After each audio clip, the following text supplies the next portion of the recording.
Okay, so I was traumatized by the movie The Paperboy, currently playing on the Criterion Channel. I only watched it because it's a noir film, and I'm currently writing a noir novel, so I'm kind of immersing myself in all things noir, from books to movies, whatever, short stories. And this one had an all-star cast. John Cusack's in it, Matthew McConaughey, Nicole Kidman, Zac Efron.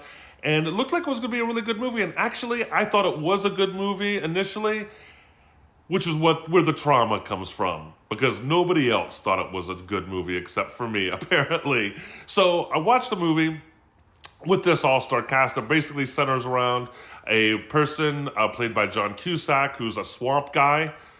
Really bizarre casting for John Cusack, who's the perennial American boy next door. But in this movie, he is a psychotic killer who may have killed the sheriff and got sent to prison in Florida for this murder. And there's concern that he did not get a fair prosecution. Not all the proper procedures were followed, and evidence was buried, and so forth. So Matthew McConaughey's character is a reporter, comes to town to investigate. It's actually his hometown, so he recruits his little brother, Zac Efron, to help him with the investigation, and a couple other characters. And Nicole Kidman's there because she is in love with the murderer. And she has been writing him letters, pledging her loyalty to him and her love to him. And so they have this romance brewing. Now, this is one of the hardest parts of the movie to believe, because Nicole Kidman is so beautiful, so charismatic, so attractive, that it's hard to believe that she would fall in love with a character like that, especially one played by the guy from Say Anything, John Cusack. So there's that part of the movie that's problematic too. It's hard to believe them, and you know, John Cusack again. It's hard to buy him as this guy who grew up in the swamp, as kind of this hillbilly murderous guy.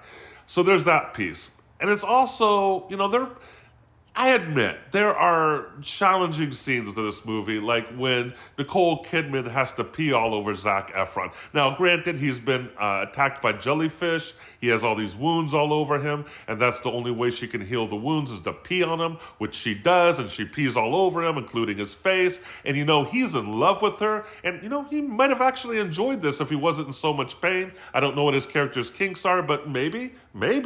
So that's one, interesting scene. And I'm not even going to get into what happens to Matthew McConaughey in this film. Let's just leave that there. It is a weird film.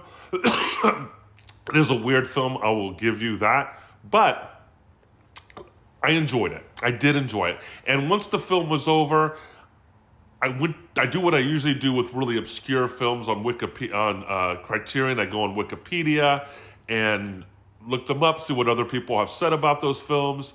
And I discovered that nobody liked this film. Nobody did.